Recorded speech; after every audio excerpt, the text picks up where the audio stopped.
Face today news यानी नमस्कार आदाब। फेस टुडे न्यूज में आपका स्वागत है। मैं हूं Shabir Sajri. CDS Bipin Rawat helicopter crash कैसे हुआ, ये सवाल हर वो नागरिक जानना चाहता है जो अपने देश से प्यार करता है, जिसे अपने देश की सेना पर गर्व है।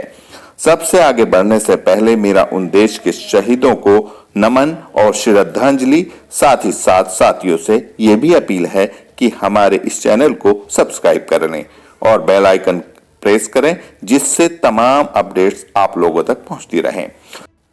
दोस्तों, जैसा कि जानकारी मिली है, सीडीएस बिपिन रावत के हेलीकॉप्टर ने सुलूर एयरबेस से वेलिंगटन के लिए उड़ान भरी थी, लेकिन मंजिल से 10 किलोमीटर पहले ही ये हेलीकॉप्टर हादसे का शिकार हो गया। अब ये सवाल सबसे ज्यादा परेशान कर रहा है कि क्या एयरफोर्स ने हेलीकॉप्टर की उड़ान से पहले एयर रूट की रेकी की थी या नहीं। इसे लेकर विरोधाभासी रिपोर्ट सामने आ रही हैं। सवाल, सीडीएस बिपिन रावत के हेलीकॉप्टर की उड़ान से पहले क्या एयर रूट की रेकी हुई थी, परेशान कर रहा है। रेकी को लेकर विरोधाभासी रिपोर्ट सामने आ रही हैं। एक अधिकारी का दावा है रेकी हुई थी, एक अन्य अधिकारी का दावा नहीं हुई रेकी। हादसे के वक्त वहां मौजूद लोगों का कहना है कि दिन में उस हेलीकॉप्टर के अलावा किसी अन्य हेलीकॉप्टर को न देखा न सुना। परेशान कर रहे हैं हेलीकॉप्टर हादसे से जुड़े ये सवाल। सीडीएस बिपिन रावत और अन्य को ले जा रहे हेलीकॉप्टर के हादसे के शिकार होने के बाद कई तरह के सवाल उठ रहे हैं। मसलन हादसा क्यों हुआ, कैसे हुआ, क्या सभी प्रोटोकॉल्स का पालन किया गया था। ऐसा ही एक सवाल है जो परेशान करने वाला है, क्योंकि इसे लेकर अलग अलग बातें सामने आ रही हैं। ये सवाल है, क्या सीडीएस की उड़ान से पहले एयरफोर्स ने फ्लाइट रूट की रेकी की थी या नहीं। इसे लेकर विरोधाभासी बातें सामने आ रही हैं। सीडीएस जनरल बिपिन रावत ने बुधवार को सुलूर एयरबेस से वेलिंगटन के लिए एयरफोर्स के MI-17 V5 हेलीकॉप्टर से उड़ान भरी थी। हेलीकॉप्टर कुन्नूर के नंजप्पा चित्रम में हादसे का शिकार हो गया, जिसमें सीडीएस बिपिन रावत समेत हेलीकॉप्टर में सवार 14 में से 13 लोगों की मौत हो गई। हेलीकॉप्टर को उड़ा रहे एयरफोर्स के ग्रुप कैप्टन वरुण सिंह अस्पताल में जिंदगी की जंग लड़ रहे हैं।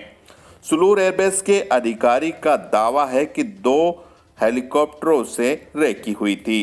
सुलूर एयरबेस से जुड़े एक अधिकारी के मुताबिक प्रोटोकॉल्स के तहत एयरफोर्स के 2 छोटे हेलीकॉप्टरों को नीलगिरी से मौसम की स्थितियों का जायजा लेने के लिए उस रूट पर भेजा गया था, जिससे होकर सीडीएस को उड़ान भरनी थी। नाम न जाहिर करने की शर्त पर अधिकारी ने हमारे सहयोगी को बताया कि हम निश्चित तौर पर नहीं बता सकते कि वे दोनों हेलीकॉप्टर वेलिंगटन हेलीपोर्ट पर लैंड किए थे या बगैर लैंड किए ही वापस आ गए थे।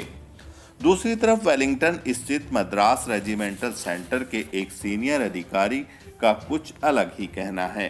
उन्होंने कहा कि चूंकि MI-17 V5 एक विश्वसनीय हेलीकॉप्टर है, लिहाजा छोटे हेलीकॉप्टरों से कोई ट्रायल नहीं किया गया था। एयरफोर्स के रिटायर्ड अधिकारी एस रमेश के मुताबिक आमतौर पर राष्ट्रपति प्रधानमंत्री के दौरे के वक्त मुख्य हेलीकॉप्टर के साथ 4 हेलीकॉप्टर उड़ते हैं।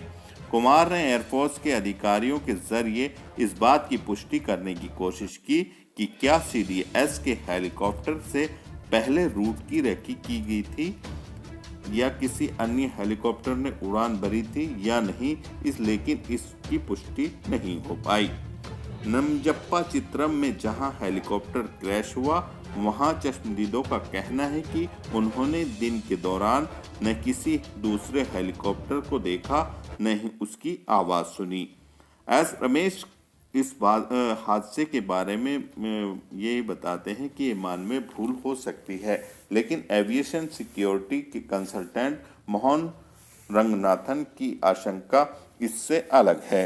रंगनाथन ने कहा कि मैंने हेलीकॉप्टर की आखिरी समय वीडियो देखी है, जिससे पता चलता है कि इस वीडियो में कोहरा बहुत था और हेलीकॉप्टर बहुत नीचे उड़ रहा था। मुझे लगता है कि हादसे का मुख्य कारण मौसम से जुड़ा रहा होगा। रंगनाथन ने आगे कहा कि राष्ट्रपति, उपराष्ट्रपति और प्रधानमंत्री के लिए एयरफोर्स रेकी करती है, लेकिन किसी सर्विसिंग ऑफिसर के लिए ये ऐसा संभव नहीं है। अब इस बात से साफ हो जाता है कि सीडीएस के लिए कोई रेकी नहीं की गई थी जिससे मौसम का सही जानकारी ली जा सके। अगर ऐसा किया गया होता तो शायद सीडीएस को हादसे से बचाया जा सकता था और देश की ये बहुमूल्य व्यक्ति आज जिंदा होते। फेस टुडे न्यूज के लिए मैं शाबिज हुसैन जैदी।